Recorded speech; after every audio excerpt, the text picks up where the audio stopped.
हर नदी की ना अपनी एक कहानी होती है। एक कहानी जो शुरू होती है बर्फीले पहाड़ों से, फिर मैदानों से गुजरती है और आखिर में एक विशाल संगम में मिल जाती है। तो आज चलिए भारत की सबसे पवित्र नदियों में से एक यमुना के इसी अद्भुत सफर को समझते हैं। देखते हैं कि कहाँ से इसका जन्म होता है और कहाँ जाकर इसकी मंजिल पूरी होती है।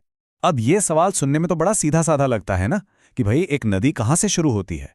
पर इसका जवाब, खासकर जब बात यमुना जैसी नदी की हो, तो उतना सीधा है नहीं। क्योंकि इसका जो स्रोत है वो सिर्फ भूगोल की किताबों में नहीं मिलता, वो तो गहरी आस्था में भी बसा हुआ है।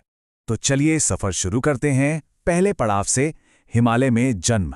यमुना की कहानी की शुरुआत होती है बहुत बहुत ऊंचाई पर, हिमालय की बर्फीली गोद में। सोचिए, एक ऐसी जगह जहां लगता है मानो धरती आसमान को छू रही हो, और बस वहीं से जीवन की ये पवित्र धारा फूट पड़ती है। जरा इस ऊंचाई के बारे में सोचिए तो, 6,387 मीटर, इतनी ज्यादा ऊंचाई पर है यमुनोत्री ग्लेशियर, समुद्र तल से इतना ऊपर। और बस यहीं से यमुना की कहानी का, कह सकते हैं, पहला पन्ना खुलता है। यहां एक और दिलचस्प बात है, यमुना का ना कोई एक सिंगल सोर्स नहीं है। इसका जो असली उद्गम है वो माना जाता है विशाल बंदरपूछ चोटी के पास। वहां मौजूद हैं चंपासर ग्लेशियर और सप्तऋषि कुंड।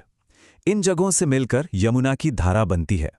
अक्सर नदियों की पहचान सीधे उनके स्रोत से जुड़ जाती है ना? यमुना के साथ भी बिल्कुल यही है। क्योंकि ये कालिंद पर्वत की ढलानों से निकलती हैं, इसीलिए इसे बड़े प्यार और सम्मान से कालिंदी भी पुकारा जाता है। चलिए अब आते हैं दूसरे पड़ाव पर, यमुनोत्री, यानी आस्था का केंद्र। तो अब हम उस मुश्किल दुर्गम भौगोलिक स्रोत से थोड़ा नीचे आते हैं, उस जगह पर जहां आस्था और भक्ति सीधे नदी से जुड़ती है। आखिर यमुनोत्री मंदिर इस यात्रा का इतना जरूरी हिस्सा क्यों है? आइए समझते हैं। देखिए, इसकी एक बहुत ही सीधी और प्रैक्टिकल वजह है। जो असली ग्लेशियर है, जहां से नदी निकल रही है, वहां तक पहुंचना आम लोगों के लिए वही लगभग नामुमकिन है। इसीलिए श्रद्धालुओं की सहूलियत के लिए थोड़ा नीचे बना यमुनोत्री मंदिर ही पूजा पाठ और दर्शन का मेन सेंटर बन गया है।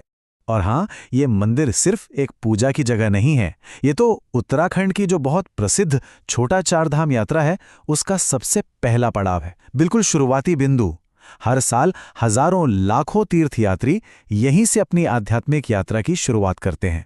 यहाँ की एक और बहुत ही अनोखी परंपरा है। मंदिर के पास ही सूर्यकुंड नाम का एक कुंड है, जिसमें से प्राकृतिक तौर पर खौलता हुआ गर्म पानी निकलता है। और भक्त क्या करते हैं, वो चावल और आलू को एक कपड़े की पोटली में बांधकर उसी गर्म पानी में डालकर पकाते हैं, और फिर वही पकी हुई चीज देवी को प्रसाद के रूप में चढ़ाई जाती है ना कमाल की बात? तो अब आता है तीसरा पड़ाव, राज्यों से गुजरती धारा। पहाड़ों की ऊंचाइयों से उतरकर यमुना का सफर अब शुरू होता है मैदानी इलाकों में। और यहां ये सिर्फ एक नदी नहीं रहती, बल्कि कई कई राज्यों की जीवन रेखा, मतलब लाइफलाइन बन जाती है। अपने साथ साथ संस्कृति और जीवन को सींचते हुए आगे बढ़ती है।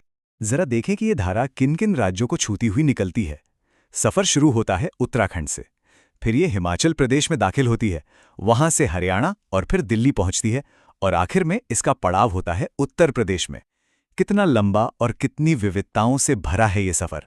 और एक बात है जो यमुना को और भी ज्यादा खास बना देती है, ये सिर्फ अपने आप में एक बड़ी नदी नहीं है, बल्कि ये भारत की सबसे पवित्र और सबसे बड़ी नदी गंगा की सबसे बड़ी सहायक नदी है, यानी गंगा में मिलने वाली नदियों में सबसे विशाल। और अब हम पहुंचते हैं चौथे और आखिरी पड़ाव पर, गंगा से महासंगम। कहते हैं ना, हर सफर की एक मंजिल होती है, और यमुना का ये लंबा सफर अब अपने सबसे शानदार, सबसे भव्य पड़ाव पर पहुंचता है। ये वो जगह है जहां ये अपनी बड़ी बहन गंगा से जाकर मिलती है, और ये महामिलन होता है उत्तर प्रदेश के प्रयागराज में।